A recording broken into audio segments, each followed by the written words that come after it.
Shall we applaud the Federal University of Technology, Akure, as we are having a seat, the best Federal University of Technology in Nigeria. Distinguished ladies and gentlemen, we'd like to welcome you all to the 2024 Annual Convention and Lecture of the FUTA Alumni Association Worldwide. Once again, a big round of applause for FUTA Alumni Association Worldwide. We have in our guest this beautiful afternoon, while we are still expecting the representative of His Excellency, the Governor of Ondo State, and also our Vice Chancellor and other principal officers. I would like to introduce and bring to the top table some of our guests. And of course, the first person I would like to introduce and bring to this top table is our host for today.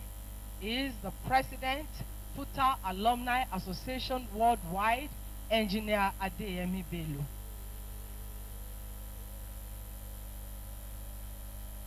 To join him, I would like to invite our guest lecturer for today. He's one of us. Because he's a Futarian, we loan him to where he is right now.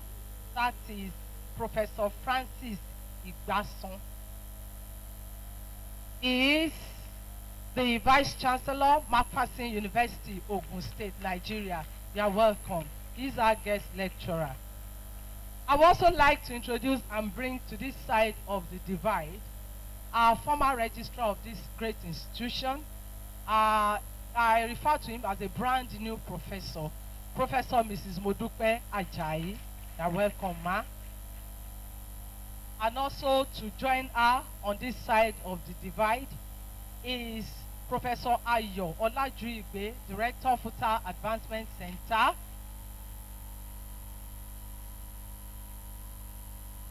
Also, I would like to request Professor Olasalau, Director of Quality Assurance, to please to the high table.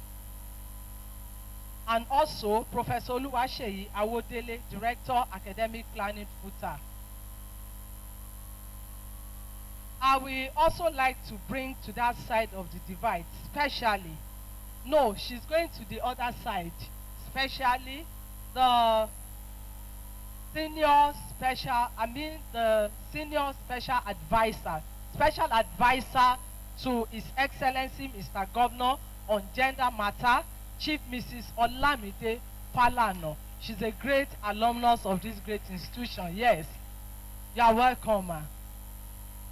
As the special advisor to Ondo State Governor on Gender Matters. I would like to quickly recognize Professor Ayesomi. You are welcome, sir.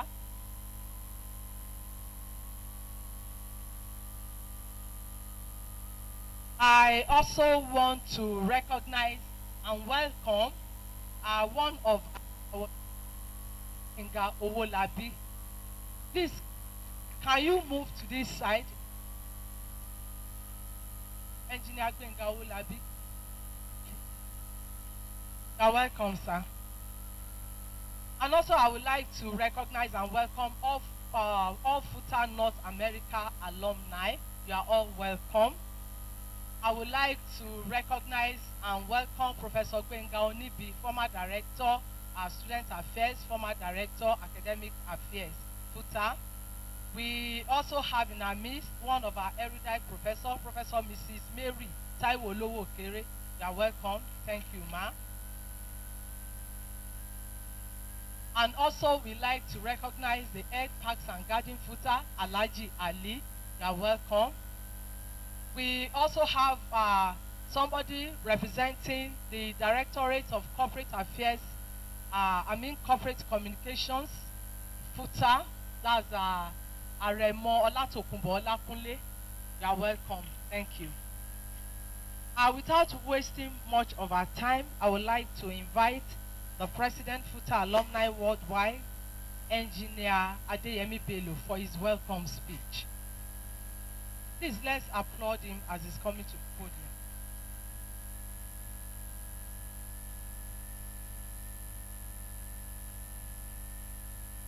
Thank you. Greatest Rotarians, let me sincerely, on your behalf, welcome our visitors present here today. I start from the Governor of Ondo State, His Excellency. Oh, you are welcome. That's the representative of the governor just coming. We have the ST on education. You are welcome, man. And we have special advisor on gender matters as well. Chief Mrs. Oche. Our guest speaker, Professor Igbasan, who is also here to do justice to today's topic.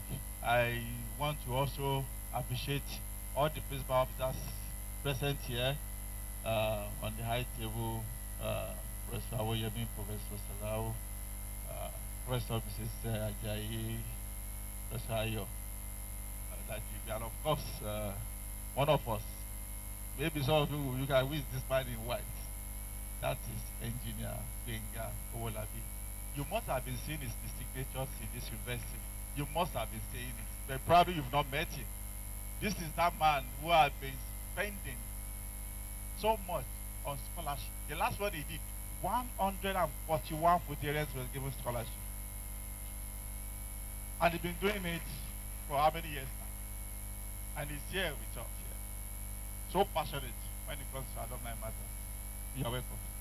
So I want to thank everyone who, Professor Aisome, I welcome you, Alaji Ali, my one and only professor, Olowo Kere, I welcome you. My IPP, I recognize you. Thank you all for coming. Yeah, today's event will be so much, it's a bit brief, and we've all seen what the topic is all about, what our speaker is going to do. Because to us, as an alumni, after the government introduced NEL Fund, we've been asking ourselves that question: what should be our priority? Yes, we've been talking to people in scholarships, universities, let's do this university. And of course, we are still having infrastructural decade. We now ask ourselves, where is our priority? Should we continue with the scholarship? Or should we leave that to the government? The government say scholarship is there, you can access. But we can leave that to the government so that the student can access. Or we can say, no, we have to continue with the scholarship and leave the infrastructure. And that's why we look for somebody who help us as a body to know what our priorities will be, even the next point, how it is for our students and others. So that's why we are calling Professor Igbasan to come and do justice this topic.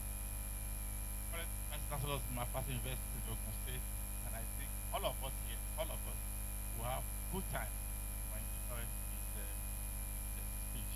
Once again, I thank you, and you are sincerely welcome for 2024 Alumni Convocation Lecture. Thank you, and God bless you. Can we sustain the applause for the National President, Futa Alumni Worldwide? I would like to specially recognize and welcome the representative of His Excellency, the Governor of Ondo State. They be represented by Dr. Wumi Inawole, Special Advisor on Education. Now, welcome, ma'am. I would like to place on record on behalf of our Vice Chancellor, there is a council meeting going on and she cannot leave the council meeting. But I'm sure that if she can finish, she will join us before the end of this lecture. Let me also recognize a member of council, former President Futa Alumni Worldwide, Dr. Laiton Adeshomoju. Now, welcome, sir. And I also like to recognize and welcome former Chairman Committee of Dean's Futa, Professor Ayesomi. Once again, you are welcome. At this point, I would like to invite His Excellency, Mr. Governor, the Governor of Ondo State, ably represented by the Special Advisor on Education, Dr. Wumi Inawole, for his address. Thank you.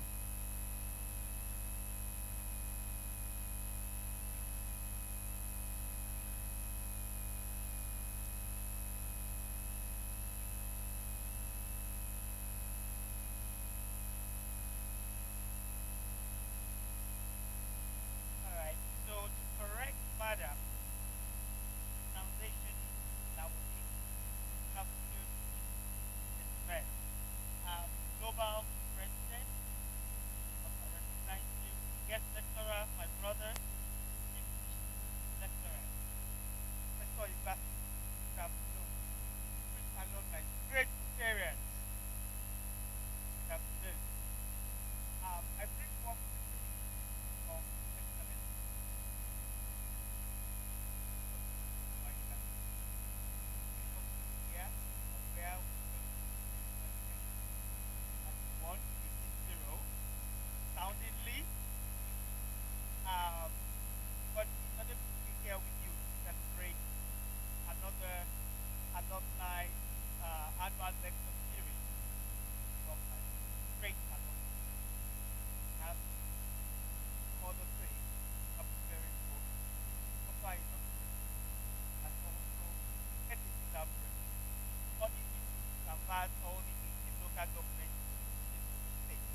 afternoon, ladies and gentlemen.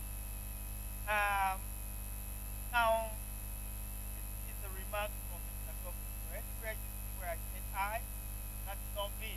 I'm just listening to the message of Mr. Governor. Now, it says, let me read. Sorry.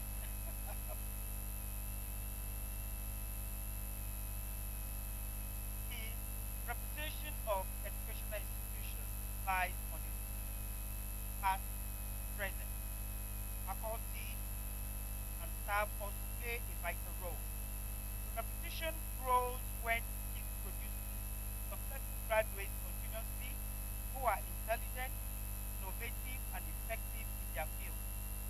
An alumni can help schools sustain their infrastructural development and also provide scholarships to indigent students who are struggling with financing their education through their donations and voluntary help. Alumni can also be helpful in providing valuable financial, intellectual, and human resource. A large percentage of money that institutes require comes from alumni. It will help those institutions remain competitive. We can provide their students newer technology, better facilities, and nicer campus. The topic of this year's annual lecture is very apt, and I'm very certain that the guest speaker, Professor Francis Igbasan, will do justice to highlight and review the possible areas in which alumni can provide a strong support to educational institutions in enhancing quality education. Former students or alumni of an institution can play an immensely positive role in higher education transformation. I wish all alumni are here so that they would actually really know the role that they will be able to play in enhancing FUTA. I mean, alumni worldwide play very important in the United States. I am sure most institutions get the rankings we get because the alumni they support the institution. Former students or alumni of an institution can play an immensely positive role in higher educational institutions. The alumni have the great potential to conduct fundraising, has equally great ability to build skills and knowledge sharing networks.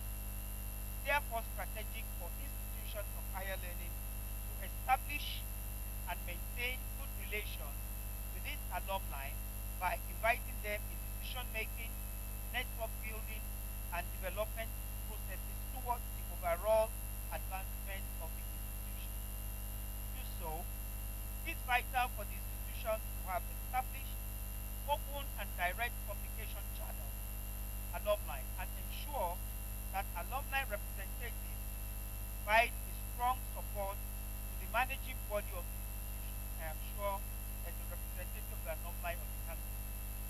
In addition to alumni donations, we have many other purposes such as being for building institution ambassadors, recruiting prospective students, and mentoring current ones, providing assistance to students in career advancement, helping alumni to stay connected with each other, and providing valuable feedback to the institution.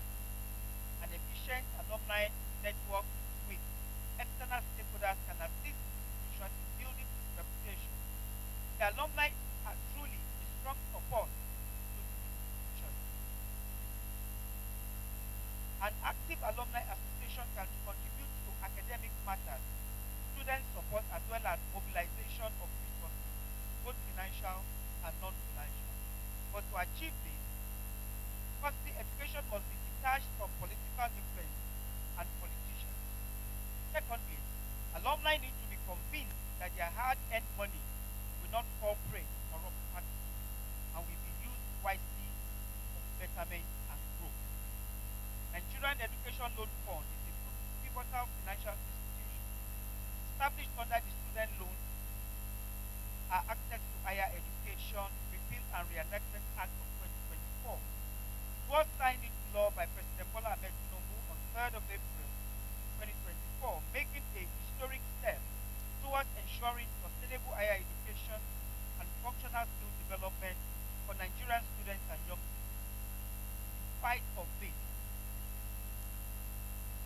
spite of this initiative, an active alumni association can still contribute to academic matters, student support, as well as mobilization of resources. The establishment of the Nigerian Education Loan Fund must not debar alumni associations from contributing to fund scholarship schemes that can relieve indigent for civilian students in need. Same vein, infrastructural facilities in majorities of public universities in Nigeria are in short supply.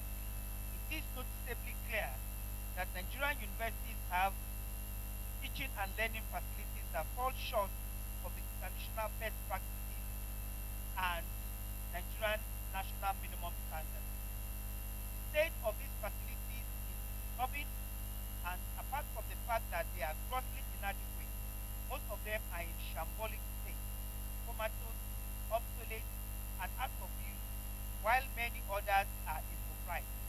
In short, many Nigerian universities did discover that physical facilities for teaching and learning are inadequate, substandard, overstretched, overcrowded, and most times improvised. Environments for training like this are sources for a loss of values and confidence. They demoralize and humiliate the lecturers and students. The lecturers and students are without self-esteem and the confidence to work hard for the best to drive innovations and development of the nation.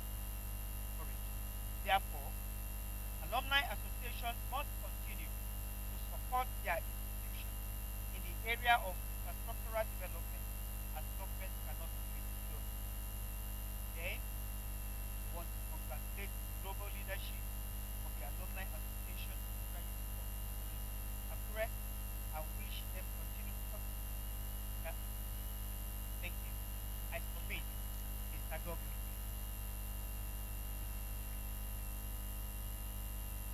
Thank you very much, the representative of His Excellency. We appreciate you and we appreciate His Excellency. Permit me to recognize and bring to the top table the representative of our Vice Chancellor, the Deputy Vice Chancellor Development, Professor Sunday Oluyamo. You're welcome, sir.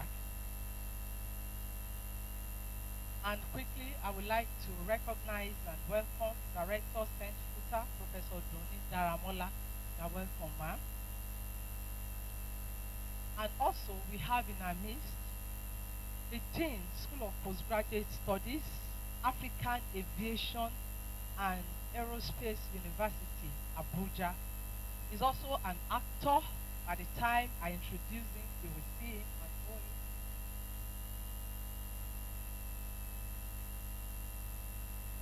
This institution. Thank you very much. Please, can you move to the front rows, please? The front seats. Thank you very much. At this point, I would like to bring to the podium our guest lecturer for today, Professor Francis Igbasan, Vice Chancellor, Macpherson University, Ogun State. But before he delivers his lecture, I just want to give a very, very brief summary of his citation. Thank you. Professor Francis Adegbaye Igbasan is an erudite scholar, an indefatigable researcher, a registered animal scientist, a prolific writer, a seasoned university administrator par excellence. He is the second substantive vice chancellor of Macpherson University, Seriki, Sotayo, Ogun State, Nigeria. Born at Oderele in Irele local government area of Ondo State nearly 6 decades ago, Professor Igbasan obtained his primary school leaving certificate in 1974 and excelled at the secondary school certificate examinations in 1982. He gained admission into the Federal University of Technology, Akure Futa, where he studied and obtained a Bachelor of Technology degree in Animal Production and Health, graduating with a first-class honor in 1988. He proceeded to the Premier University, the University of Ibadan, in pursuit of more knowledge. He earned a master's degree from the university in 1990. The Don moved to North America, where he studied and graduated with a Doctor of Philosophy degree from the University of Manitoba, Canada in 1997. Igbasan joined the services of FUTA in 1991 as an assistant lecturer and rose through the ranks to become a professor in 2013. He was the Director of Academic Planning and Quality Assurance, Olusegun Agagu, University of Science and Technology, Okitipupa, formerly Ondo State University of Science and Technology. He was later appointed the Deputy Vice Chancellor of the institution, and in August 2022, Professor Igbasan assumed office as the second substantive Vice Chancellor of Macpherson University, Ogun State. Aside his periodical assignments in Ivory Tower, he has held many management positions outside the university system. He was once the chairman of Ondo State Scholarship Board for over 5 years and was reputed to have transformed the institution. He was also a former chairman of Ondo State Teaching Service Commission with over 15,000 workers under his watch. He was a board member on Ondo State Oil Producing Area Development Commission, member on Ondo State Policy Planning and Implementation Committee, member Governing Council, Harvest Time Bible College, Akure, council member, Wesley University, Ondo State, and member, Macpherson University Governing Council, among others. Professor Igbasan is happily married to Mrs. Omolara Ellen Igbasan, and the marriage is blessed with 4 wonderful children. His Excellency, our Vice Chancellor, distinguished ladies and gentlemen, I present to you Professor Francis Igbasan to deliver the 2024 annual lecture of the FUTA Alumni Association Worldwide. Thank you, sir. Thank you very much, madam. Let me first and foremost acknowledge God for the endurance forever.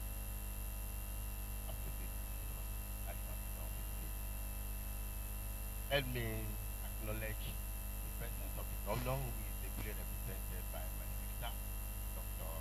Awoli, Special Advisor on Education, and the Vice Chancellor, also ably represented by the Deputy Vice Chancellor of Development, Professor Igbasan, and deans and directors that are here, and my sister, Special Advisor on Gender Issue, Falana. Thank you. Ladies and gentlemen, thank you very much for having me. And my president of FUTA Alumni Association Worldwide, Engineer Yemi Rabiu. Hello, thank you very much.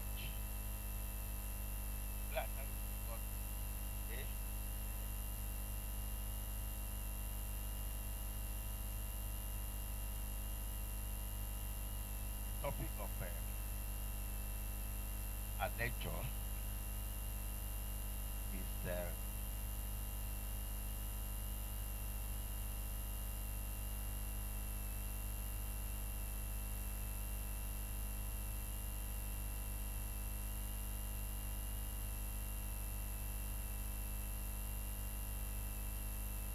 as the challenges of criminal challenges, balancing infrastructural development, scholarship, and the Nigerian Education Loan Fund. With a great pleasure that I stand before everyone present here in this auditorium. It feels really good to be back home. 4 decades ago, I was a student on this campus. Over 3 decades now, I joined the services of FUTA. This institution made me what and who I am today. I sincerely thank FUTA and those lecturers who had contributed immensely to my career life.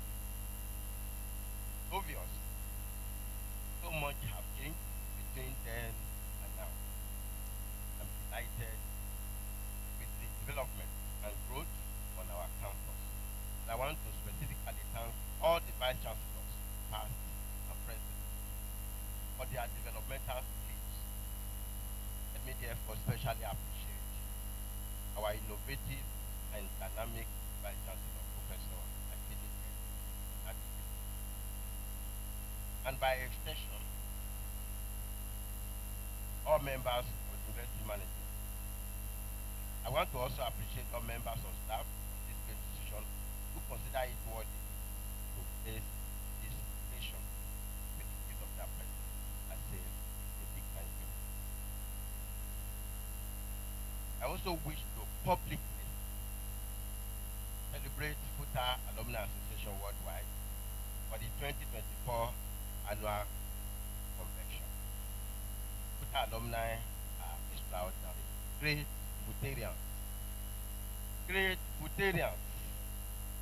I express my gratitude to the president of FUTA Alumni Association Worldwide, Engineer Adeyemi Labiu, who paid a courtesy visit on me on Tuesday, 19 November in Jericho Shotayo State. I appreciate you on the success of this annual convention, and all members of the association are also worthy of loud applauses for putting this important event together, for extending invitation to me as the guest lecturer. Auspicious 2024 annual convention. Thank you for your honor. I do not take it for granted. I choose to honor this invitation for two main reasons, despite my tight schedule. I shall. First, I am a bona fide, proud member of this great association. I strongly believe in the potentials and philosophy that a great alumni relation is indispensable to the advancement, sustenance, and positioning of any university. For me, FUTA Alumni Association is one big family to which I am happy to belong. I was once the vice president of this noble association during the time of Professor Onyempredi. I love the unity and the oneness in FUTA Alumni Association. Thank you, Mr. President, for doing it. The second and the final reason was because alumni matter very dear to my heart, since we cannot expect government at the federal and state levels, in most cases, to attend to the ever-growing needs of the university. I sincerely believe this is the reason why this year's lecture topic, alumni challenge, balancing infrastructural development, scholarship, and the Nigerian Education Fund network was apt and timely.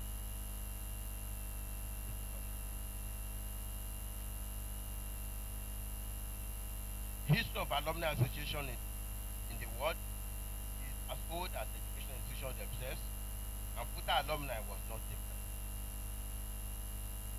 Since FUTA turned out the first set of graduates in 1987, that was the set of Professor Ayesa. The pioneer set formed the foundation upon which the association was built. With their mega contribution to their few numerical strengths in the mid-ages, the FUTA Alumni Association has grown in leaps and bounds, expanding into many state chapters at home, Nigeria, and in diaspora. I could recollect where we were. I was the deputy of the vice president. We went to various states to inaugurate different chapters. When Port Harcourt, we went to Warri, Ibadan, and some other places to inaugurate the chapter, FUTA Alumni Association's chapters. Today, FUTA Alumni Association Worldwide is a shining example and a reference point in organizations and various corporate management. Over the years, I admire and I am still admiring FUTA alumni operations. This operation, in my view, is testament to its commitment to excellence. I am very much aware that our alumni association, under the leadership of Engineer Adeyemi Bello, is running the mission of connecting FUTA alumni to the university and to one another to provide valued services to members and to support the university's mission of teaching and community development. This is the worthy move, and such legacy would greatly help in nurturing and mentoring of new experts. So today, we gather to discuss infrastructural development, scholarship, and Nigerian Education Fund Loan Fund, among other pressing challenges facing our alma mater in particular, and Nigerian educational system in general. We therefore explore the delicate balance between infrastructural development, scholarship, and Nigerian Education Fund Loan. Let's go into the infrastructural development. Say which way in Nigeria? Which way FUTA alumni? In most cases, my presence on any university campus in the last 2 decades is often incomplete if I have not paced around campus to see the state of existing infrastructure and to check if there is any ongoing one. 2 days ago, when I came around, I drove towards Aflock, and I saw this solar village that is being put together. I moved around campus to see the pastoral development that FUTA has witnessed in the last 2 months or 2 weeks. That is the normal thing I do anywhere I go to campuses. I am not an engineer, and I may not want my life to start.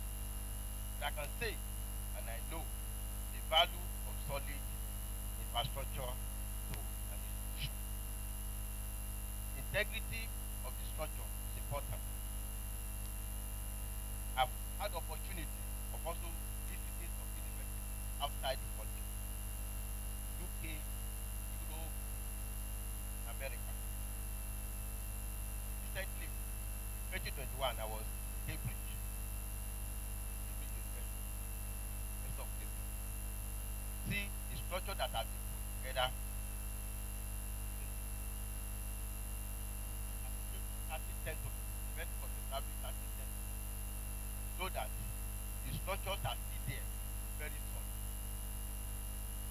very, very solid.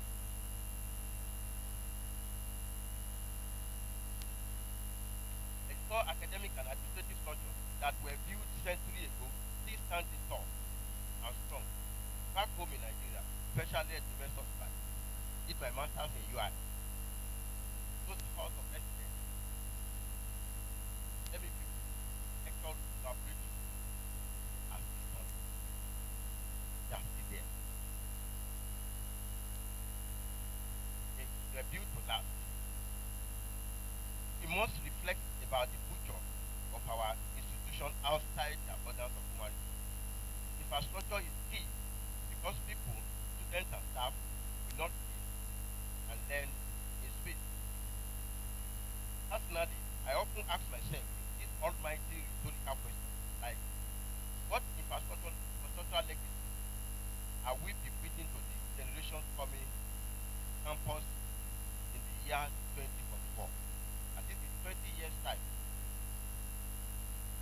How will our campus be by the time the child is born last month in October 2024 is ready and mature for university education? The environment is suitable and convenient for learning and living. Problem with our university.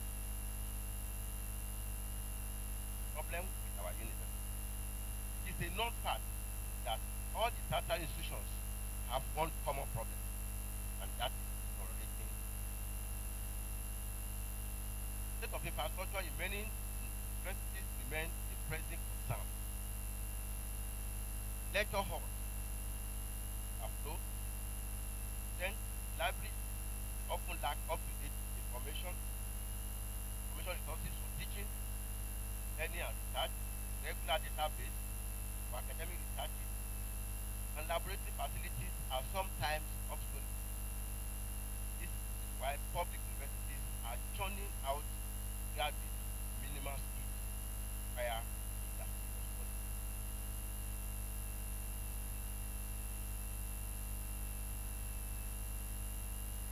No longer new. Everyone in Nigeria, no vice chancellor, especially in public university, to the best of my knowledge, is receiving the appropriate funding for infrastructural development.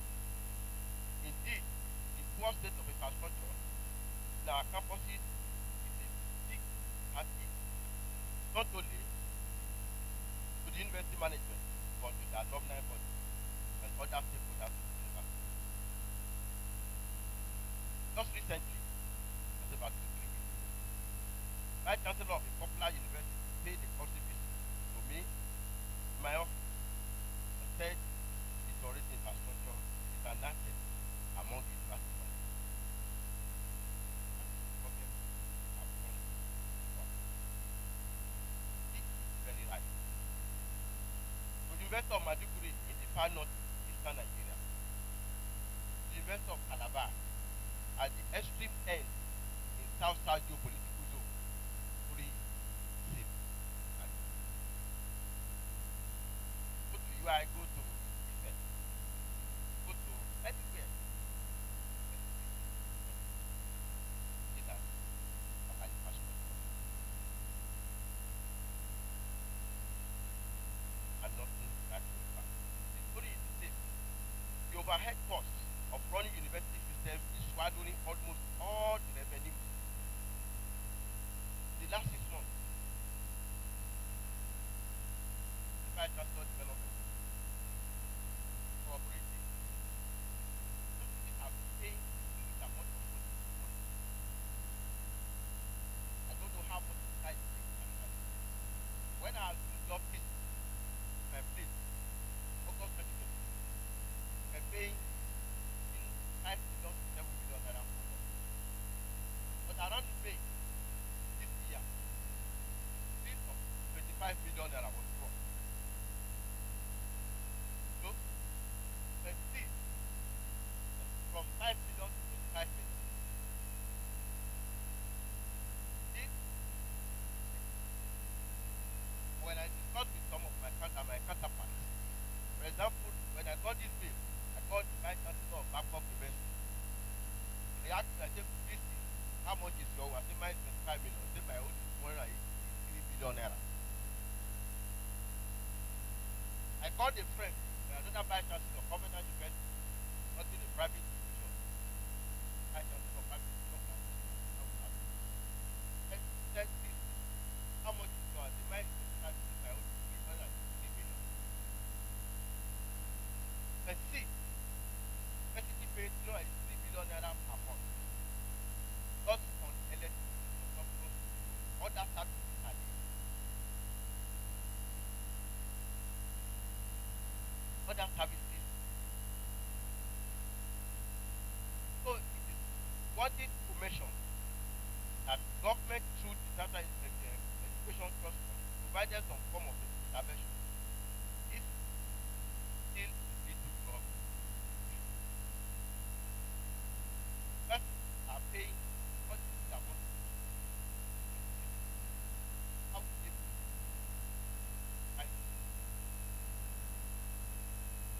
So Mr. President, Alumni Lecture,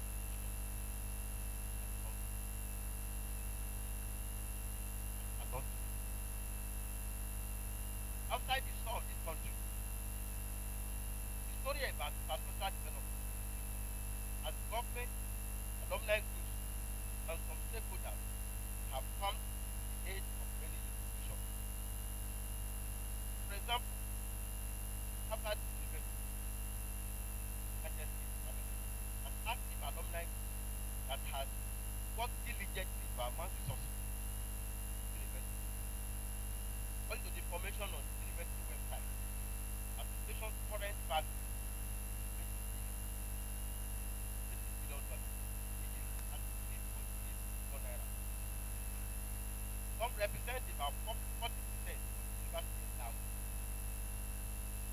The university alumni has estimated value of endowment of $41 billion. That's 5.6 billion naira.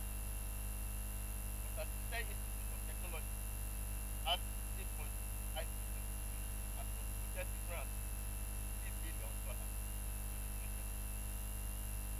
Likewise, United Kingdom, every Oxford, London School of Economics, and others can boast of billions of pounds donation to alumni association for the advancement of research. And to address some of these challenges, so Mr. President, there is this challenge of finding cannot be don't run away from. In Nigeria, we are obviously far from the standard set by the alumni associations of universities that I started at the time. We all know that these are institutions established some centuries ago and have evolved strong alumni relations, culture, and systems that have not only proved can attain their standard with time. I believe nothing is impossible. Therefore, I think we should all join our efforts to reach out to all future alumni at home and in diaspora.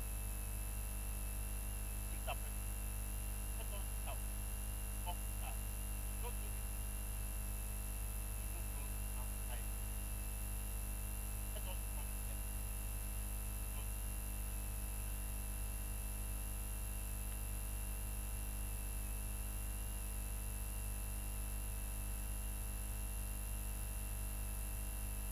This is necessary because facilities are essential for quality education and research. There is a limit to which we can rely on government. Alumni associations are called upon to address this gap. Investing in infrastructure is vital because it creates a conducive environment for learning, research, and innovation. Whatever the challenge lies in mobilizing resources costly. Generally speaking, the issue of building infrastructure here has three major dimensions. We are talking about building infrastructure. There are three dimensions to it. These are aging infrastructure, a paucity of resources, and increasing spending. Aging infrastructure. Most of the charter institutions owned and financed by government often struggle to survive. After the structure provided at the takeoff or address constructed within the first 2 years of commencement, struggle for maintenance and survival are often intimidating and unsurmountable. So, as the students being admitted into universities are increasing, the resources available to these students are getting smaller and smaller. The government is also saying that universities should be autonomous. That is their spirit. However, do we expect universities to be autonomous when the government has not done the needful for facilitating massive and social development? Government-owned institutions. We are all aware of the latest university ranking in Nigeria and in Africa, which rated about 3 privately owned institutions higher than most federal universities due to their massive infrastructure, research, and among others.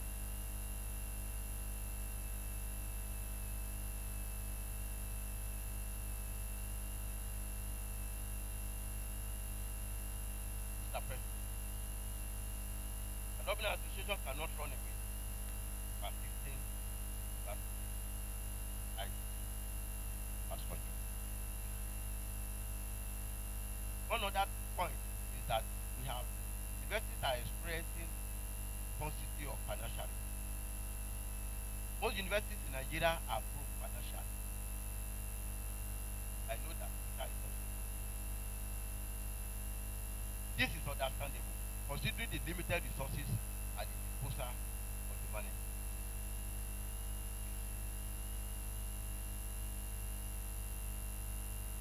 Let me share my experience.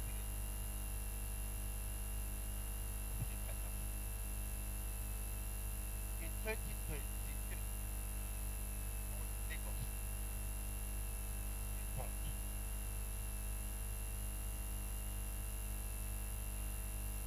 I went to this multinational company. After I have addressed, I went to my farm. After I have addressed it, TMD,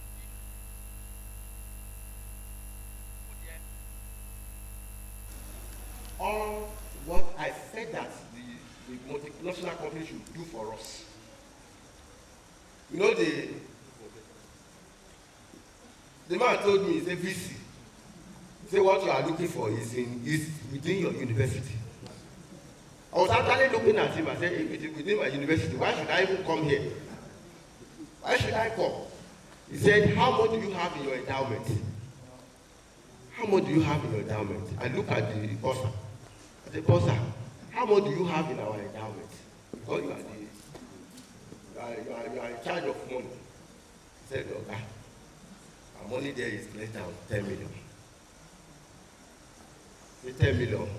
And the man said, how much do you charge students? Endowment fund. I said, well, we don't charge students endowment fund. What we normally do is that people will just come. Probably they want to put money there, they want to give money to the university, we put the money there. When we got back home, the following Monday, during management meeting, I told my people, I said, we want to charge students endowment fund. We started in 2023-2024 academic session. We realized 120 million naira. This year, we have realized over 200 million. And that's almost 320 million naira. Sometimes, vice chancellors must also devise way of managing the university. And what is the population of my university? Less than 2,500 students. People will call it, this is a private university where you can use that. Only rich people will take their word to. It's not like that. This is a small money. Considering the population of Futa, if I charge 10,000 naira endowment per student, I can assure you, within 2, 3, 4 academic sessions, you garner a lot of money. And this can be used to develop the university. The 330 million naira we have gathered, if you want to invest it, I can tell you, in another 2, 3 years, you will get a lot of money from it. So, vice chancellors will not only rely on government, must also devise ways of managing the system. Well, the other point about decaying infrastructure is increasing student enrollment. Public universities have continued to encourage huge patronage despite the polyphony, despite many private universities in this country. Just last week, I called a friend who is the vice chancellor of a state-owned university. I wanted him to assist me to admit a student. And he told me that I've exhausted my quota for this year. I said, what is your quota? He said 6,000 students. And that we have applied to JAM to give us additional 1,000. And when we get this 1,000, I will consider your candidate. Many vice chancellors do not consider the carrying capacity of their institutions. That's what we call carrying capacity. Facility that we're supposed to use for 50 students you will bring 100 students there. This is areas where we have missed it. Exactly.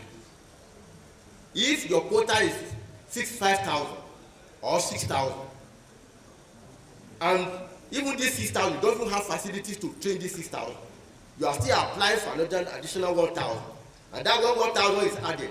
You have not added facilities that will take care of that 1,000 students. So these are some of the areas we have missed it. Our carrying capacity, we must stick to our carrying capacity. Every university has her own carrying capacity. So if we stick to our carrying capacity, we will be able to maintain the infrastructure that we have on ground. Mr. President, let's talk about the scholarship. Student scholarship. Scholarships are an essential tool for social equity. They empower students from unprivileged backgrounds to access education and fulfill their potentials. There are many indigent students in nearly all tertiary institutions in Nigeria, and there are few resources in the cover of the most universities to go around. Most universities don't even offer scholarship. I'm sure of that. Most of them. The state has obligation to assist indigent students. There are social services in developed countries. There are social services that will take care of their children that are unable to fund their education. But we do not have that in this country. But universities are incapacitated financially, and this is understandable, as educational institutions are often taught afterthoughts. That is, after the government has taken the lion's share of the budget every year, how much is being given to the university education. This year is about 7%, I think 7.9%, instead of the 13% that is recommended by the UNESCO.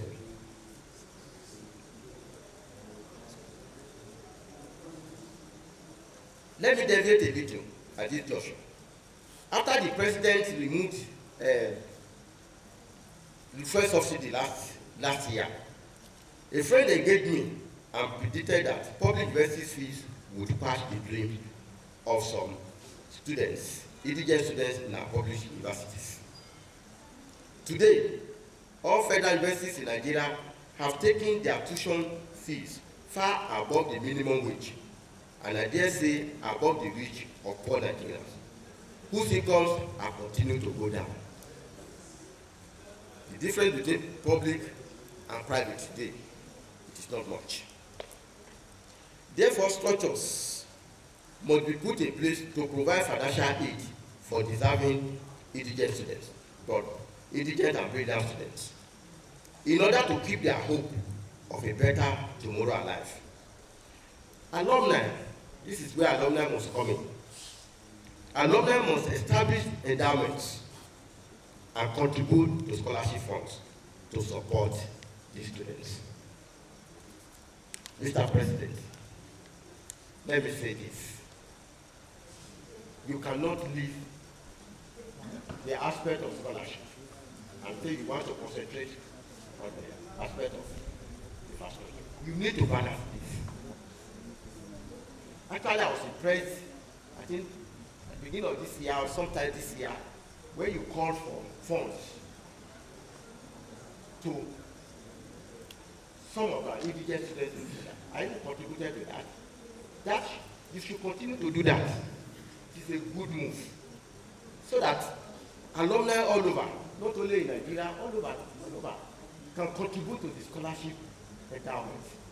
And there are students that are looking up to us, that they want us to come and assist them. Some cannot even afford 1 million. 1 million a day. So we must assist them. Today, all federal universities in Nigeria have their tuition fees as that. Therefore, structure must be put in place to provide financial aid for deserving indigent and brilliant students in order to keep their hope their hope of a better tomorrow alive. Alumni must establish endowments, contribute to scholarship funds to support these students. The challenge here is sustainability.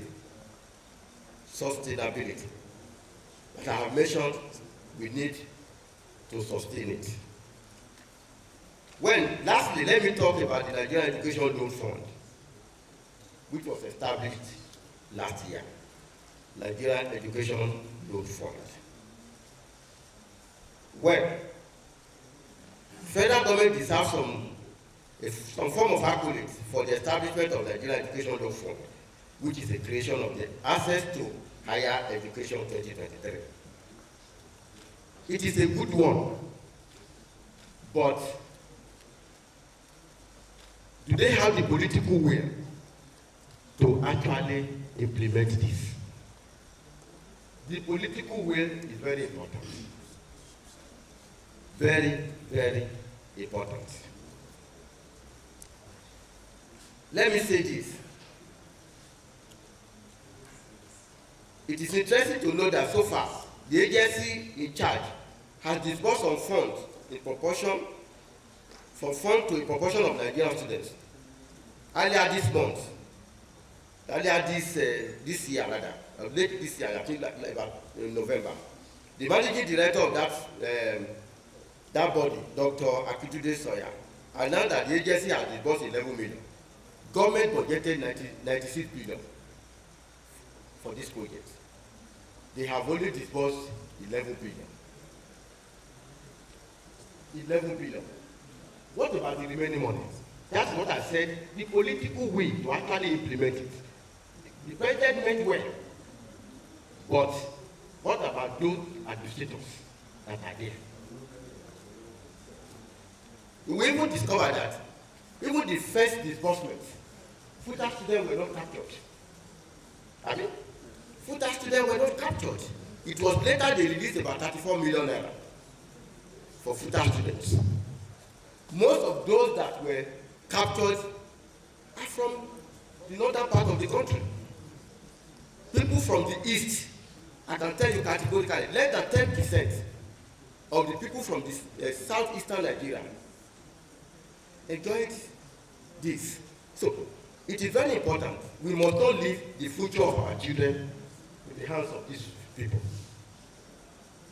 What I think the Alumni Association can do in this area, Mr. President, is that it's raising awareness, educating students and parents about the availability and terms of the fund, and supporting the payment mechanism.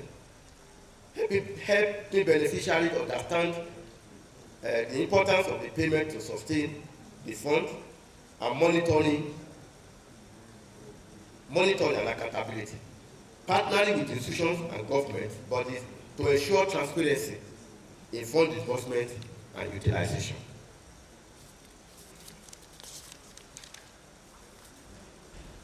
In conclusion, alumni worldwide must be encouraged and engaged on the need to support the alma mater. Many institutions are generating huge resources from alumni relations alone. And in some universities, alumni funds are assisting in the provision of scientific breakthroughs that would ultimately redefine humanity and make the world a better place to live. FUTA Alumni Association worldwide must be poised to engaging and providing some funds for scholarships and infrastructural development, among others, to the university. Ladies and gentlemen, the challenges before FUTA Alumni Association is achievable if we come together. As alumni, we must come together.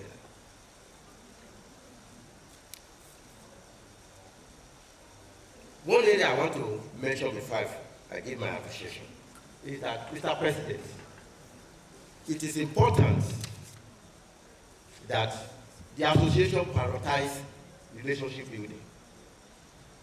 Relationship building is the sense that identify alumni, visit them, be part of their life. Let me give an example. I graduated from University of Manitoba about 27 years ago when I got my PhD. I can tell you, every year I will receive bulletin from that university from the alumni group. As part of the bulletin, they will ask me to donate $20, which I have faithfully been doing. Faithfully, $20 every year. Every December, I will get that bulletin.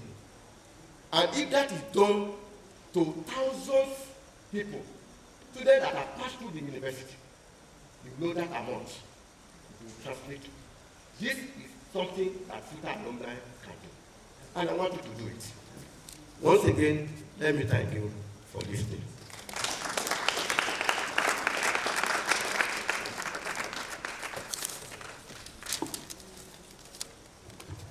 Thank you very much. I think Professor Igbasan has done justice to that lecture.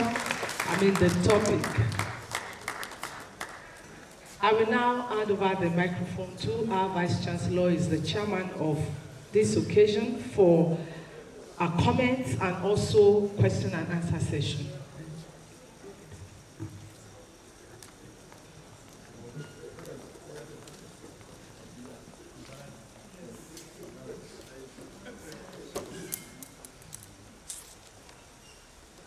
Grace Futarian. Is that one standing on the single leg? Great Futarians. Great. I think that is better.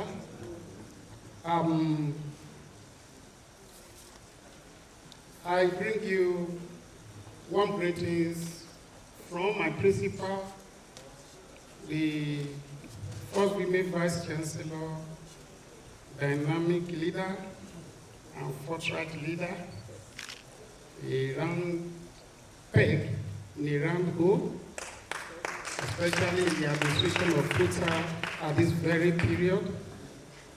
Professor Adenike Temidayo Oladiji, who should have been here and very passionate about the issue of alumni association in FUTA, but for the mere fact that as we speak, council session is ongoing, and for us, we know how important it is for the Vice Chancellor to be right at the meeting. So she has requested that I bring her warm greetings to you and represent her at this occasion.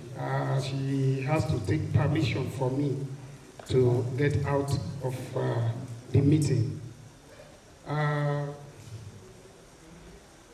Our respectable governor, Governor Orimison Ayedatiwa, Lucky Orimison Ayedatiwa. Sometimes some of us, we want to call that name, all the names, because each of the name attracts some sort of, goodwill, godliness, and everything good. He is represented here by the Special Assistant on Education, our Dr. Wumi Olawole. Permit me again to recognize and our friend, Chief Mrs. Olamide Falana, the Special Assistant on Gender Issues, Special Advisor on Gender Issues. Yeah, thank you very much. You'll be very supportive. As far as alumni is concerned, I want to greet the alumni president worldwide, Engineer Yemi Bello, for the wonderful work that you are doing in FUTA via the Alumni Association worldwide. I can attest to some of these things that the lecturer has said, Sorry, I'm not giving any other lecture. I will just allow it because we don't have all the time. But I have to mention that for the past 1 year, some months, that I have been in management. I've discovered the giant stride. I've discovered the willingness to do. I've discovered the zeal and the push Engineer Yemi Bello has been put in, which have been given remarkable reward in the society, I mean, FUTA. Our lecturer talked about scholarship. Our lecturer talked about award, provision of infrastructure. I can attest to the fact that there are several scholarship awards that have been given, even this year, to our students by the Alumni Association. I know we are going bigger and bigger by the day, but the Alumni Association have been doing relatively well. So, my president, I am not going to make stories about that, but I just want to greet our people and all our visitors. I greet all the alumni body that are this other side of the divide. I can see all of you directors, former registrar and professor. Professor Mrs. Ajayi, I can see you there, and all other members of the high table. I want to greet you on behalf of Madam Vice Chancellor. Our friend and my oga, the lecturer of the day, Professor Francis Igbasan of Mount University. Sorry, this is personal. We are expecting you. We know that you'll be doing it here and there, all over the state. You have been giving out this thing that FUTA deposited in you. And you have done it almost all the major tertiary institutions in the state. And you have gone outside the state too. Nigeria is benefiting from what this university has inputted, and everywhere is benefiting. FUTA is a place where you build character, where you inculcate the right path of learning. And in terms of innovation, all over the world, FUTA is there. Talk about any organization, talk about ICT, you see our alumni everywhere.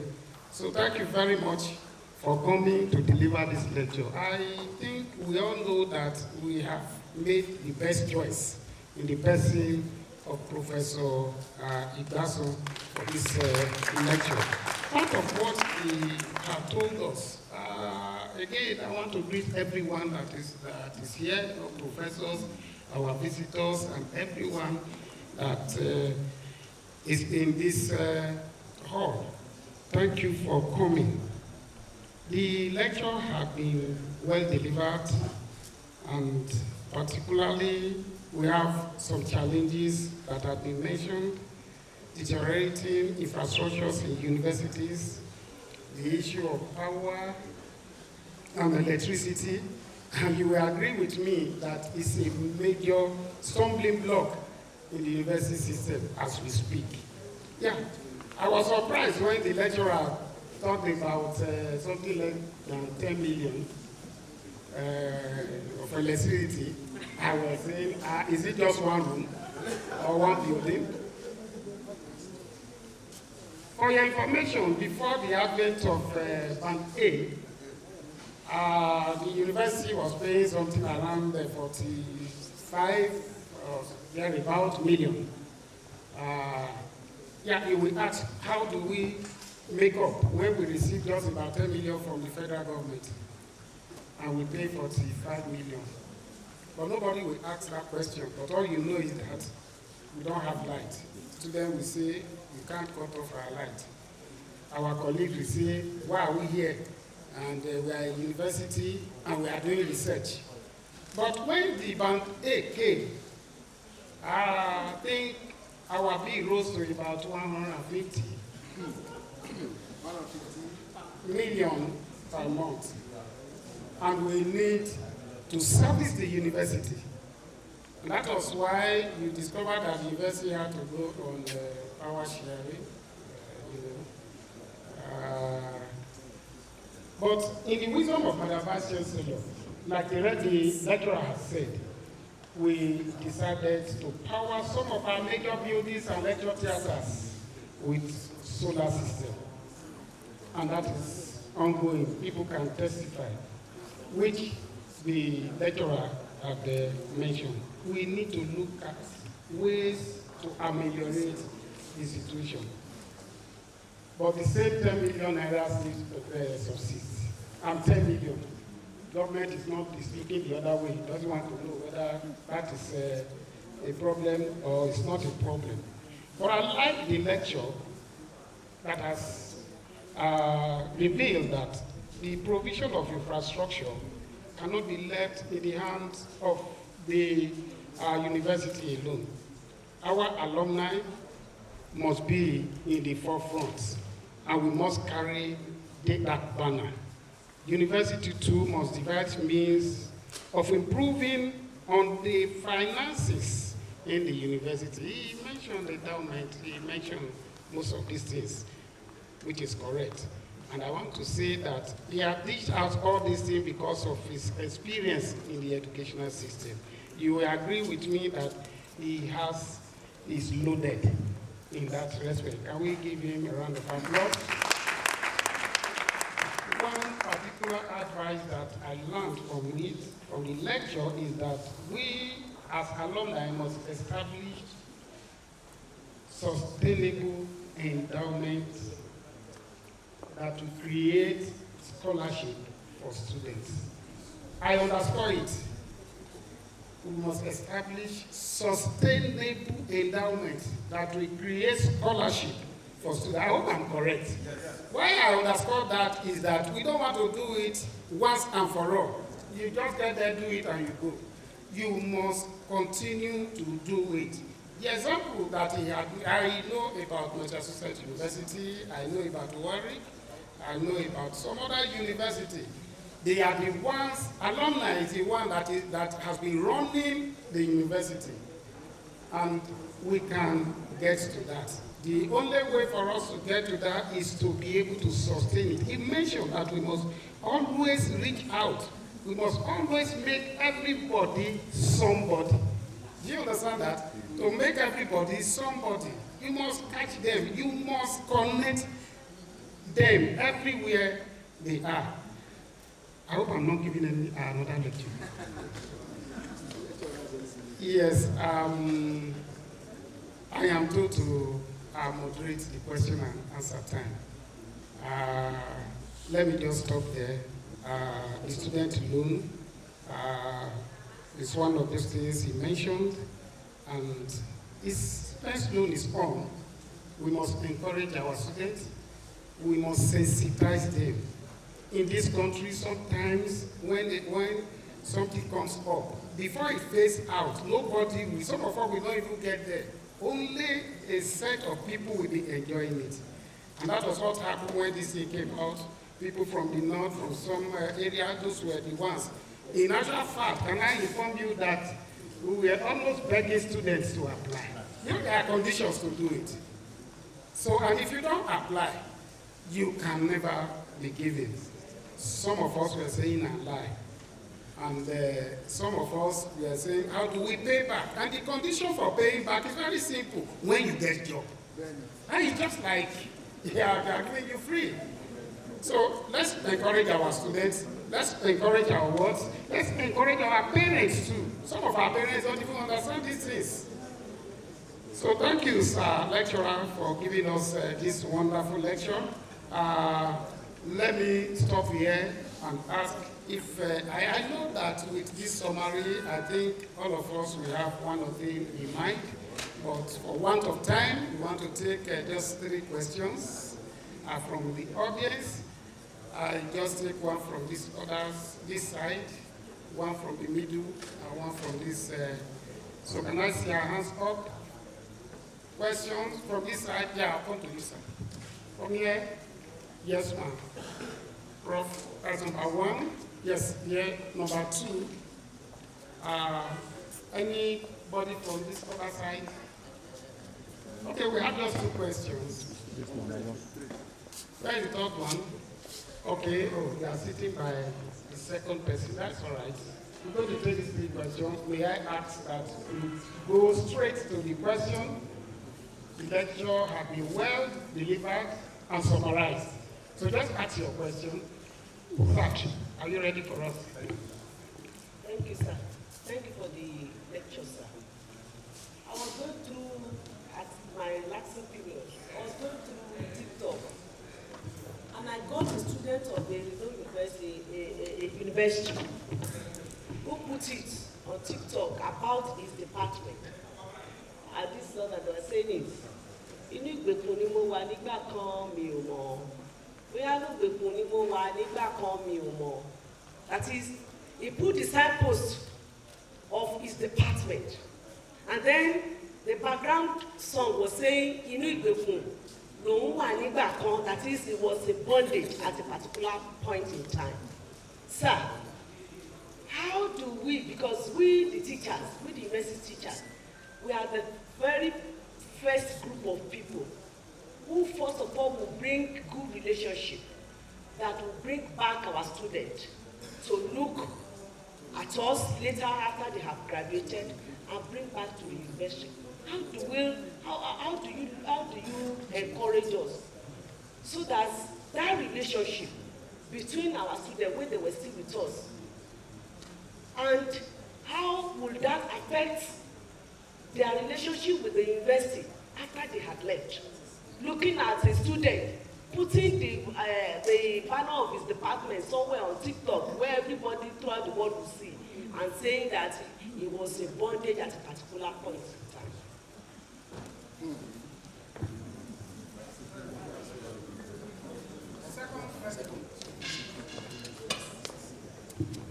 Thank you very much, sir. My name is Shaba Victor Coyote. Permit me to stand on the established protocol. I want to thank the lecturer of today, it's my Oga. When we were students, we used to give us scholarship then. I could remember. We talked about this. We are talking about scholarship today here, and I asked a question from the president. The president said we should wait for you, as if we were here that time.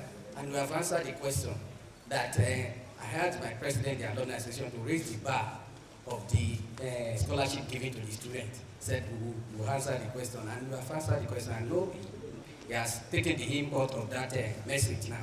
And then number two, the infrastructural problem we talk about concerning the education system. I want to put the blame on government. Why? Because government, they know what they should do and they are not doing it. I want to use this analogy. My school, my old school, secondary school, St. Thomas Aquinas College, built by the foreigners. The first set of people there, they are not up to 50. You could see the structure they built. They think about future. But our government don't think about future. They think to solve the immediate problem. They don't want to think about the future. That's why they are hoarding the money. Instead of releasing money to the university to do what is necessary, they will give university permission to build 3 or 4 story building. At the end of the day, they will reduce it. They are positive for 1, they reduce it to 2. And they will be wasting land.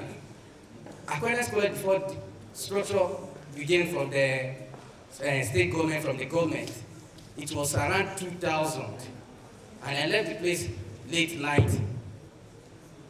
It was around 2000 when they started building their own structure. But what we discovered is that just one small bungalow. Instead of putting those bungalows together and erect a structure that will, that will absorb the people and don't waste space. At the end of the day, they will now discover that the building will not be able to contain the students. They will pull it down. What they have spent money on to build another structure. That is what we are saying. The blame is entirely on government. They are not helping the system. And I want them to, My Excellency, please, just try to advise this government concerning this particular system. I want Ondo to change this narrative. Ondo to change. Even though they have been doing that, you can see the building, the administrative building at Akumba. You can see that one can go a long time. You can see some structure there. And Akuba is not having space like Futa, but you can see the space, the structure they are doing over there, erecting over there. Thank you very much.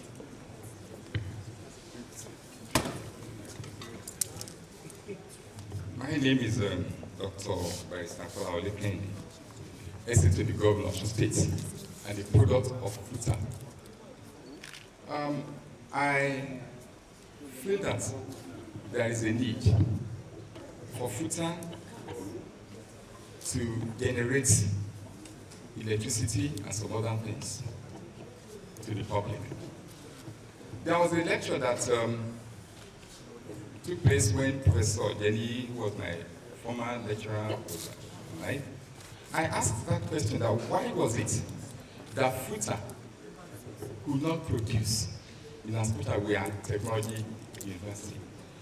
And the answer was given that day dejected my mind by the professor, by our VC then, who answered the question in that hall. He said, we are only made to produce students, so we are only made to teach students to knowing how to produce. And when you get out there, they produce. I was disturbed that day. And that medium came where I had the same question. It was the same answer. So we can work on this, as this has just been told us by Professor Igbasan. Secondly, Futa can also go into production of certain things. Mommy is there, the head of the department is there, Professor Damola. There are certain, because ourselves, we have introduced entrepreneurship and so on. But all this, when students are coming in, let them know, let them be faced with the reality of life. That whatever they learn here and they put in practice, that can work for them when they get out there. Thirdly, we should, when we produce students, we produce us, Futa. As we go out there, it's unfortunate that Futa do not look back onto their alma mater or into the students they produce. Many of us outside there expecting that which way can we help Futa? For instance, my governor over there is ready to help us in as much as though he's a dancing governor, but as he dances, he does so many things for people. He makes people happy. And so, if Futa can find a way of winning some of us who are from there to bring him down to this place, tell him what we did, probably let him know that we want him to come and build a building for us, and you name it on his name. I am assuring you, he will do. We should know our leaders. We should know what they want. Many of them want them to be celebrated. When you do that, we have a student here, an ex-student, who happen to be a member of House of Assembly.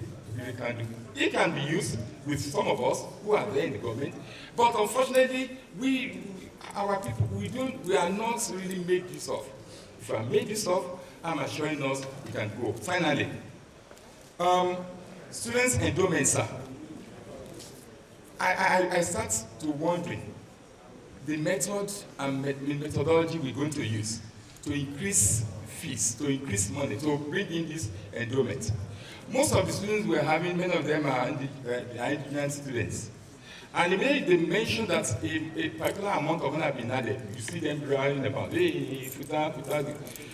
And we should only find a way of explaining to them, of making them to know why and the reasons why endowment fund should be added. And the method we're going to use, we have to generate it so that we did not get out there and start saying some other things. And we should also let the alumnus, we should find a way of getting this money out from us too. We should find a way, and God will help us.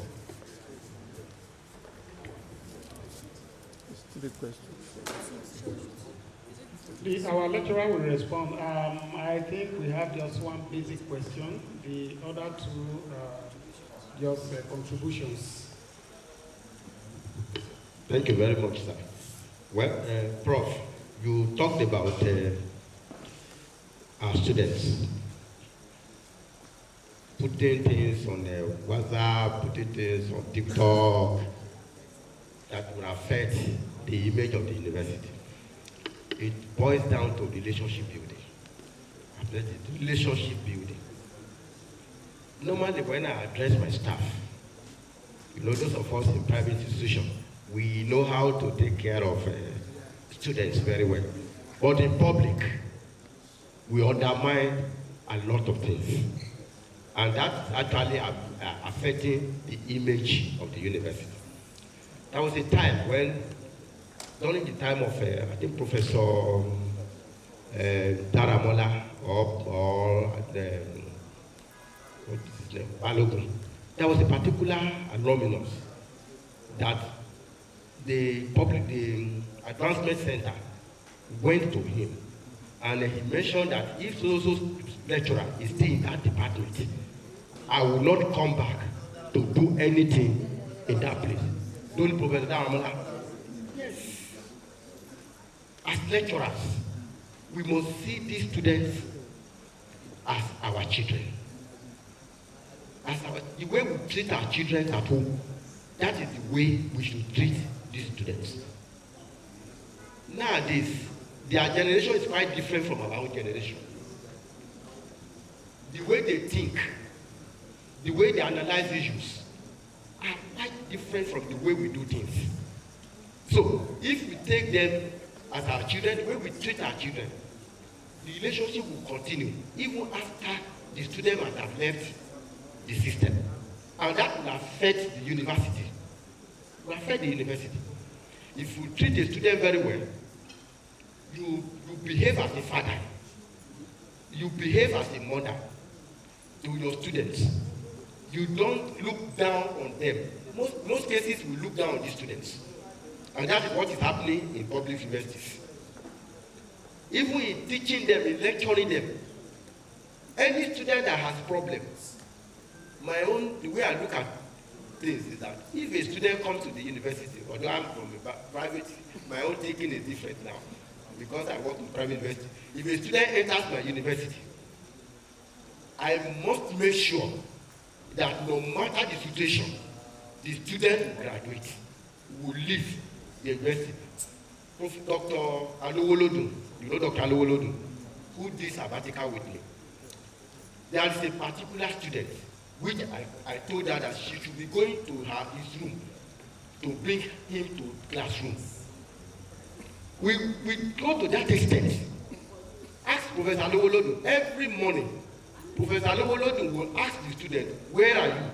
Sometimes he will say, I'm still on my bed. You have to come. They will call the porter. And the porter will go there to bring the student out.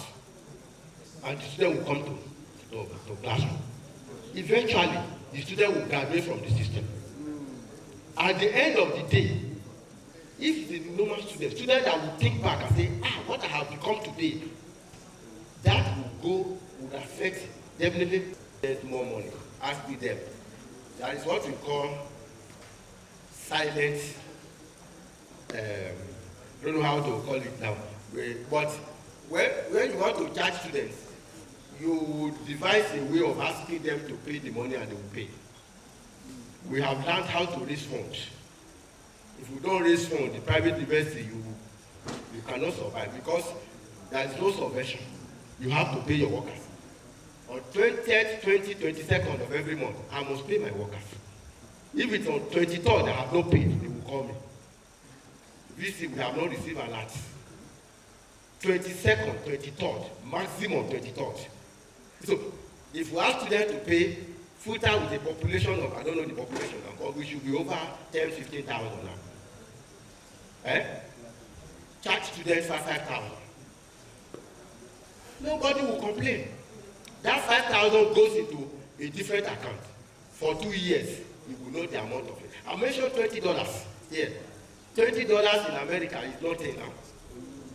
$20 Canadian dollars. We will ask you to donate 20 Canadian dollars. But we will put it as US dollar because Canadian dollar is not difficult to find. We just go, we do for $20 and we send it to them all over the world. And that is a lot of money at the end of the day. So, charge students 5,000 naira. You can't do the way we do in private universities. Like the endowment I talked about. 100 level students, when you are coming in, you pay 100,000. That is the endowment. 100,000, 100 level. But Staylights, they pay 50,000. That is 50,000 you pay until you graduate. You pay it every year. 100 students, 100 level pay 100,000. And by the time you collect that money, by the time I will be leaving that place, I should be raising 2 billion. That will be the endowment. About 2 billion will be in that endowment. So any vice chancellor that will be taking over from me, will see that as what? As money. So that is the way you charge students and they will not complain. Thank you very much.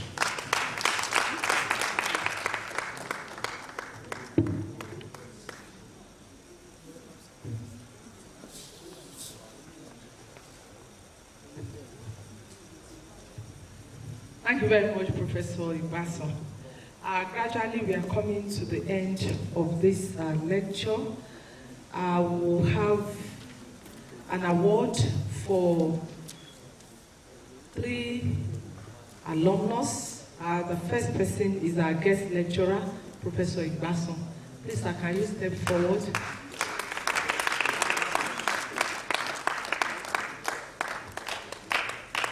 While I invite His Excellency,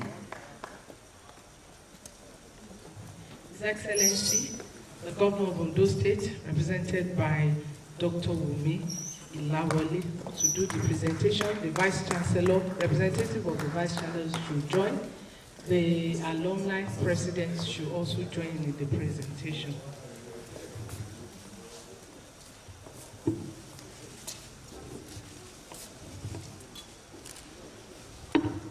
On behalf of the global leadership of Futa Alumni Association, it is my honor and pleasure to present to you this award in recognition of your commitment to Futa Alumni Association worldwide.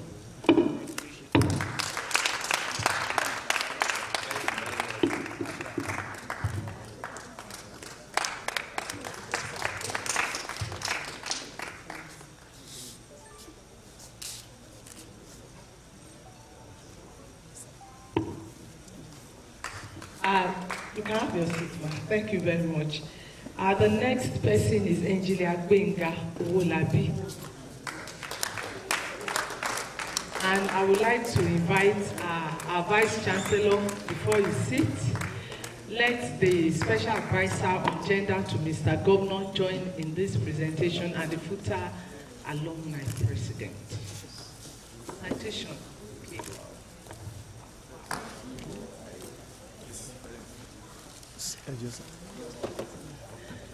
Please, you can have your seat.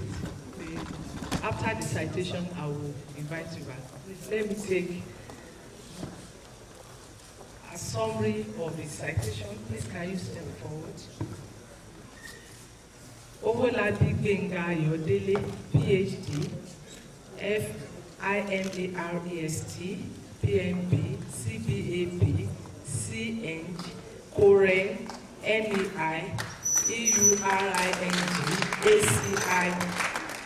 Thank you very much. Commercial Manager, Annual Gas Processing Company Limited. Dr. Owolabi Gbenga Ayodele is an alumnus of the Federal University of Technology, Akure, with a BTech in Physics, Electronics, and later further his education with an MSc, Subsea Engineering, University of Strathclyde, University of Glasgow, UK, PhD Mechanical and Aerospace Engineering, Glasgow, UK, Certificate in Negotiation Mastery, Harvard University Business School, and Diploma in Petroleum Economics and Management, Paris, France. He's widely traveled and his works had connected him to different professional bodies within Nigeria and internationally. Dr. Gbenga is a professional engineer, commercial expert, and a researcher with over 20 years of post-qualification and professional experience, mainly spent in the oil and gas sector and briefly in the banking sector. He's currently the commercial manager for Annual Gas Processing Company Limited, a 50/50 NNPC separate company. Was formerly an oil and gas lead strategy and planning specialist at Netco, manager project engineering and maintenance, NNPC retail, managed over 500 filling stations, outlets nationwide. He has managed quite a few international energy, oil and gas projects and enthusiastic about developing a deeper understanding of science, engineering, technology and leadership with interest in advanced technology.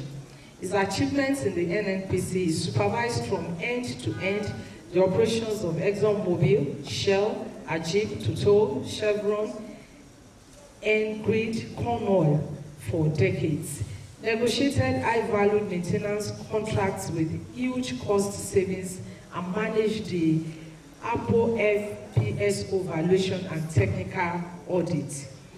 Engineer Dr. Olabigbenga Ayodele has consistently supported FUTA students with scholarships tagged Renaissance support since 2018, and no fewer than 216 students, both indigent and best students, had benefited from his magnanimity. He also constructed and donated water borehole with drinkable outlets at the School of Physics Science building. Lastly, he has published over 5 technical papers on journals and has several conference papers to his credit. His Excellency, distinguished ladies and gentlemen, I present to you Engineer Olabigbenga Ayodele for his award. I would like to invite our Vice Chancellor.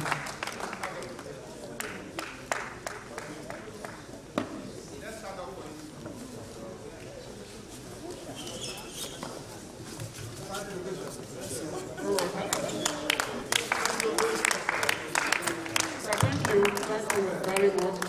It's always a been privilege for me to usually make such award presentation to my boy, Engineer Owolabi. I wish to mention that sometimes ago we had a School of Physical Sciences annual lecture here, where that was last year, where I personally requested that the scholarship award is given to students in physics be extended to the university. I have on good notes today that that has been extended to the university. Several other things that is doing for the university started with physics, but in its magnanimity, we requested that the university too should benefit. He had been doing it. And I don't know whether it's by coincidence or by design. Each time he's receiving an award here, I will be the one to present. So I'm privileged. Again, another thing is that his resume in the oil and gas sector is very intimidating. And sometimes some of us teachers, when we see the resume of our students and we see the way they are performing, we have very great joy in our hearts. So it's a privilege, I'm happy, and I think it's a challenge. It's giving back to the system. It's a challenge to all of us. Nothing is too small. It started small, but God is making it bigger and bigger every day. Yeah, you will continue to soar higher on the good ways. Thank you so much, and on behalf of the President, FUTA Alumni Association Worldwide, and all members of the association in Akure, in FUTA, in America, in UK, in Yugoslavia, everywhere in the world. I present to you this award of recognition, which is given as a result of your commitment to FUTA Alumni Association and our students worldwide. Thank you very much.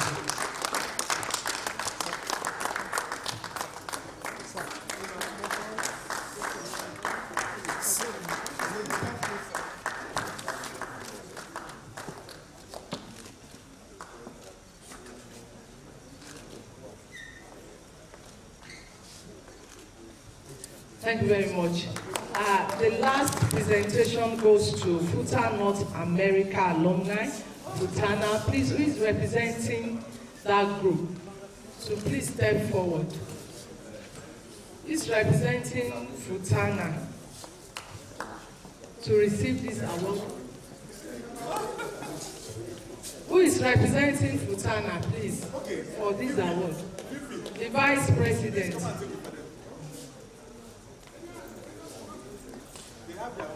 Yes. They have their own rep.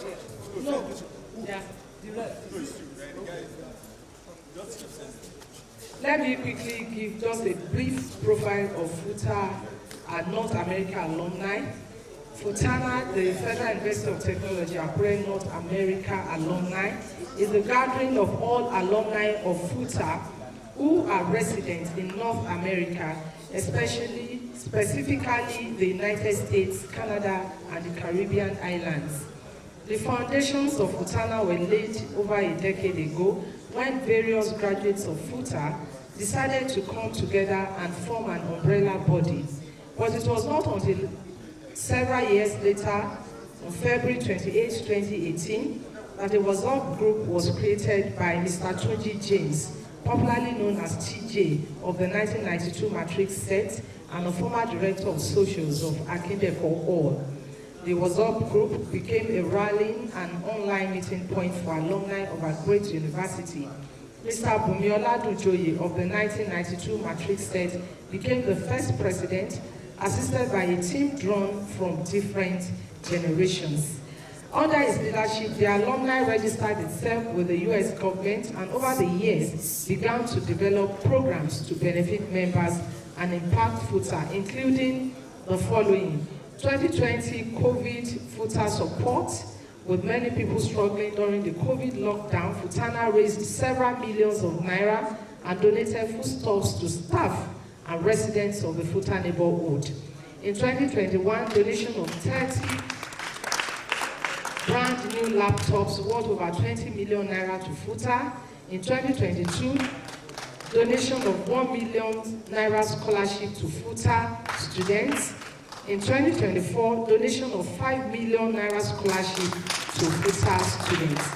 Futana is positioning itself to continue to impact its members and FUTA, and also works with the FUTA diaspora. Distinguished ladies and gentlemen, I bring to you FUTA North America alumni for this award, while I invite the special advisor to the governor on gender, Chief Mrs. Olamide Falana, to do the presentation, the former registrar of our institution, Professor Modupe Ajayi, to join, and also the FUTA Alumni National President.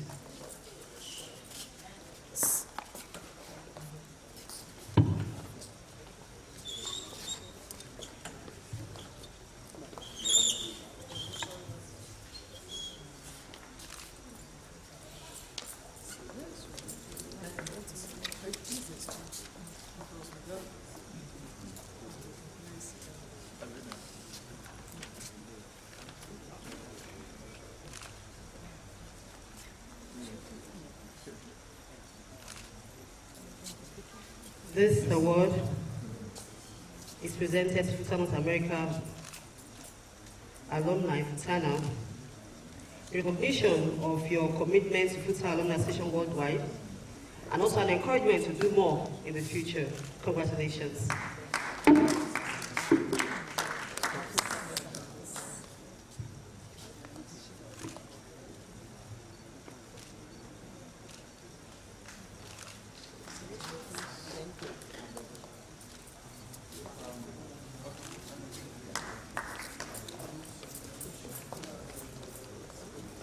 Thank you very much.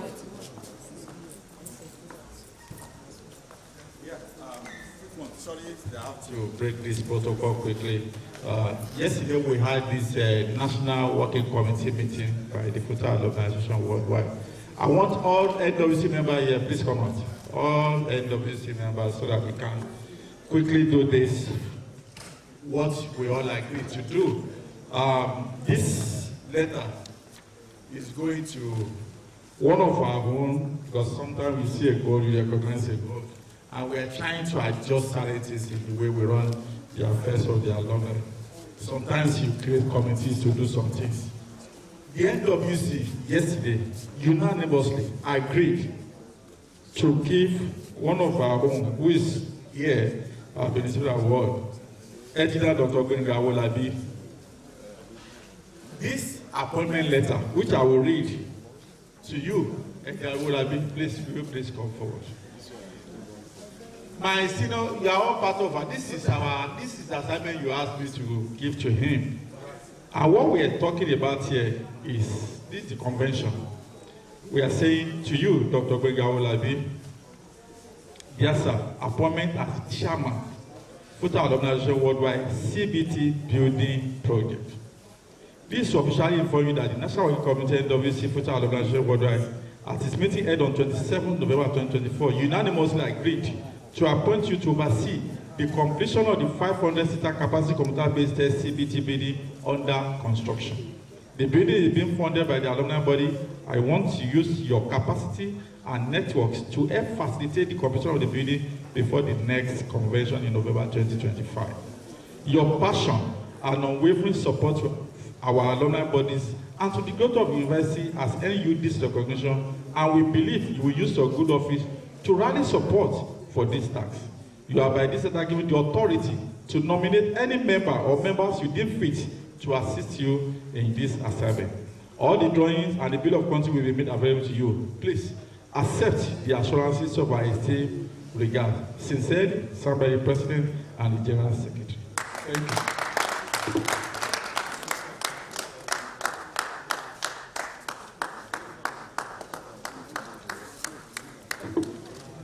For you alone, for all of us, including me, every member, we are assuring you, our own Kobo too will come into it, but we just want you to coordinate it, you and you alone. You have the right to do that. Before the next convention, we want to see that building completed. God bless you.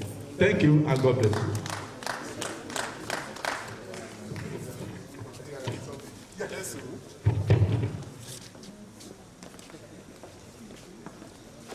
Good afternoon, alumni body, the president, all my lecturers here. It's a great honor to be awarded this huge gift. And this award is dedicated to God and to all the students that at least are performing well, most especially the 500 levels that we have been supporting their final project. So I dedicate that award to them because I got feedback every time that, oh, at least, even from physics alone, that about 4 or 5 of them are already in abroad, are studying their masters. And their project has been something that has been so fantastic, because I remember the last time I came here, some of them were displayed there, and these are projects that are sustainable, and that is what we want, sustainability. I appreciate the award, I appreciate the alumni. Alumni has been doing fantastically well, but I can say that we can do better. We can do better. With this responsibility, I think we can go beyond where we are now to where we want to be, or to the next level. And on this occasion, I just want to make, because when I was there, I was pressed.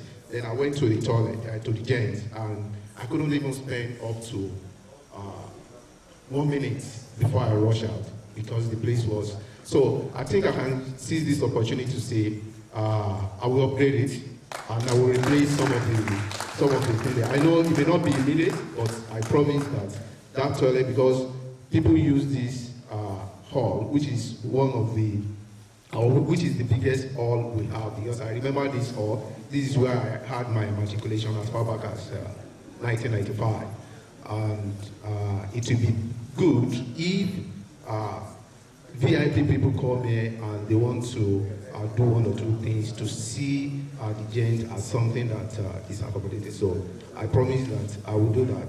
And for this, so far I have the support of all the alumni. So far I have the support of the technical National Working Committee. So far I have the support of the president. I will try my best. I know it's huge, but I will try my best in making sure that that project, at least before the next convention, is at a stage that people will appreciate. Thank you very much.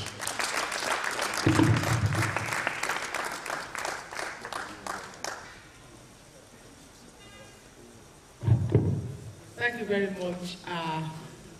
I would like to invite the Vice President for a brief vote of thanks. Thank you very much. Great Futarian! Great Futarian! You have all been wonderful since 10 a.m. I want to give us 3 Gosa. Gosa! Gosa! Gosa! On behalf of Alumni Executive and National Working Committee, we want to say a big thank you for your presence and your contribution towards the success of 2024 convention. The representative of the governor, we want to appreciate you for your support always. Thank you. And our regards to Mr. Governor. I believe he might have received our letter concerning Futa Southgate Road. Please remind him. To our own that we have blown out, Professor Igbasan, thank you, sir. Our Vice Chancellor, we want to say thank you. You are our own, you are part of us. And essay to the governor on gender. Thank you, ma'am, for coming. We appreciate you. All our directors and our Director Advanced Center, our advisor, our guidance, our supporter, our Dajolajibe, we want to say thank you for organizing this, for supporting us to organize a good and successful convention. To all our directors, our own, Dr. Olabi, we cannot thank you enough. God will continue to bless you. We appreciate you. Futarian, we want to say thank you for your patience since 10 a.m. till now. All glory to God. Thank you all for coming. God bless you. Johnny mercy. Thank you, the media, the Futa Radio, the public, the security, the directors of works. We say thank you. God bless you. Thank you very much. I just want to inform the House that the Vice President of Futa Alumni Worldwide just bestowed on me secretly honorary alumni of Futa Worldwide. Thank you very much, the Vice President. Having come to the end of this gathering, I would like to request us all to rise first for Futa Anthem and then the National Anthem. Then thereafter, we'll take a quick photograph.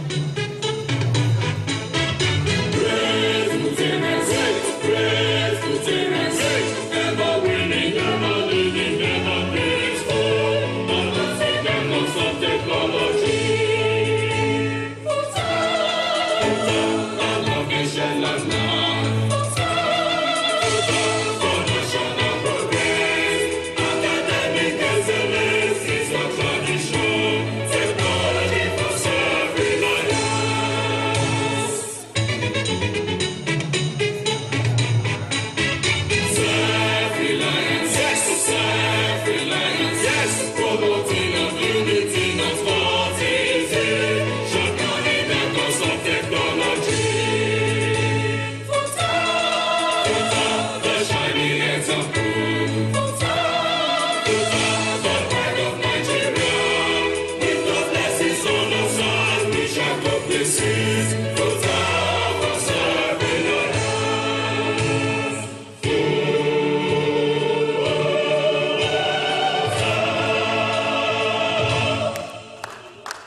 group photograph at the foyer of this auditorium with our guests on the high table. Okay, here, this side again. This side again.